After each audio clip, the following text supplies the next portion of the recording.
Hey guys, in this video, I'm going to break down exactly how I'm going to sell Pokemon products when I start receiving my allocations. Now, and more importantly, how real collectors will get them, not bots or resellers. Also, big news from Banter, who's the wholesaler for Pokemon in Australia. They aren't accepting any more account holders who can purchase Pokemon, but will still have access to the rest of the inventory on their website. But unfortunately, no Pokemon product will be available for new businesses to buy or purchase until it's revised again in sometime 2027.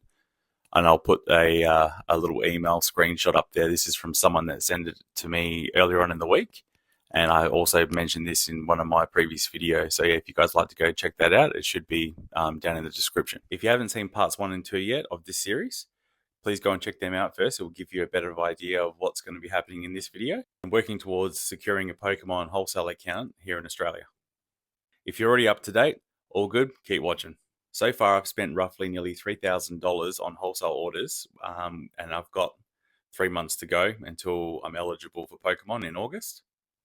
I've also been speaking to a couple of business owners. One of them owns multiple franchises, and I'm actually spending more than what they do with Banter since I've opened my account with them. So hopefully my allocations should be a lot more than what it would be if I was just another regular small store. So hopefully that's a good, strong sign that I'm on the right track, and then the hard work and effort's going to pay off.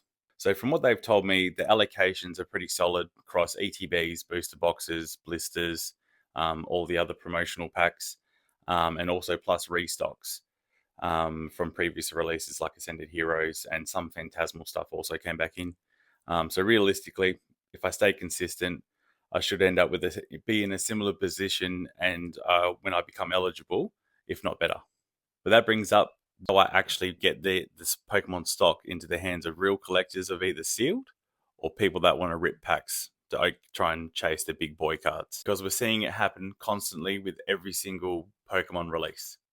Two really good recent examples of this was the Prismatic drop that dropped for EP Games. That was literally sold out in 5 or 10 minutes. I'm not sure if any people from WA got their hands on it because of the time changeover between, obviously, Eastern States is a couple of hours behind what we are. And then the other one, most recent, is the Ascended Hero booster bundles. So, and we all know how that turned out. So the Ascended Hero booster bundles, people were lining up outside all the major retailers hours before the doors opened, and then they were all basically sold out as soon as people were running in there, grabbing them one per person, and then on the way back to the car, straight up on Marketplace, $150 plus. And that's exactly the problem that I'm trying to rectify. If you're not sitting there refreshing your phone, trying to get a drop online, or if you haven't set your alarm for 4 o'clock in the morning to go and wait outside in the car park for the doors to open to go get an ETB that you want, a booster bundle that you want, or anything else that's Pokemon, you need to listen to this. That shouldn't be the normal experience for collectors or people that want to rip packs. My plan is simple: in-store only, in-person only. No online drops, no bots, no instant sellouts. Just people, collectors and rippers, able to come in and buy what they want on day one. Yes, I could sell it all day one, put it all up online, make all the money from the sales, but that's not what the business is about. The business is about supplying collectors and people who want to open it and keeping the community going instead of where it's headed, where you got to buy all your stuff on the secondary market. I hate that saying. If you're a ripper or a collector, please go and support your local store, especially if it's a private store or franchise. You'll actually be surprised that they'll go above and beyond for you. Obviously, if you're going in there and you're buying other items besides Pokemon on day one for day one drops and stuff, if you're going in there and you're buying sleeves, you're going there buying top loaders, going in there and you're buying figurines that they may have or whatever, you go in there and you support them, they will look after you in the long term.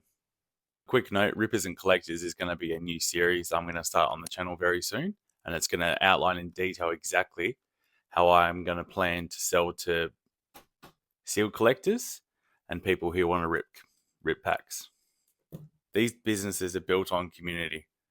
I'd rather have 20 plus repeat customers who are coming in all the time buying different products and then lining up for Pokemon And then obviously them also knowing, oh, hey, I already know Aaron's going to have one for me at Multiverse Collectibles. That means more to me than selling out in 2 minutes. Right now, people are running paid Discord subscription groups, basically outlining and telling people when certain drops of Pokemon are going to certain major retailers, e.g., Kmart, Big W. That's exactly what I'm going up, or what I'm trying to stop. You know, no subscriptions, no paywalls, just fair, honest, how it should be. Once I know what my allocations will be from Banter for Pokemon TCG, I'll more than likely set up a private Facebook group, unpaid, for my regular customers who are coming in and they're purchasing product between Pokemon launches. So obviously, people that are coming in, they're buying cases, acrylic cases. They're buying top loaders, sleeves, action figures, um, pretty much anything else besides Pokemon product. And then they'll have that opportunity to come in and grab it from me without having to pay a membership again, or a deposit or anything like that. I'll just be able to have that one there. Now I'm still working towards eligibility and placing my monthly orders with Banter. I'm also trying to increase whatever allocations I can get by maintaining that since I've done my initial first order back in February.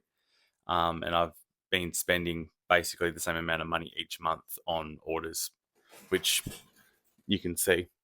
I've already started picking up stock from recent releases, from the couple of business connections I've been able to make. I'll keep doing this until August, and then hopefully by then I should have a very, very solid inventory. If you're enjoying the journey so far, please like the video, subscribe to the channel, and stay updated with everything that I'm doing. I post weekly videos. Also, if you have any questions, other ideas, or you want me to cover something that I haven't already spoke about, or you want me to dive deeper into something that I have already covered, but you want some more information, please put it in the comments. I will get back to you. And yeah, thanks again for watching. Take it easy. Happy collecting.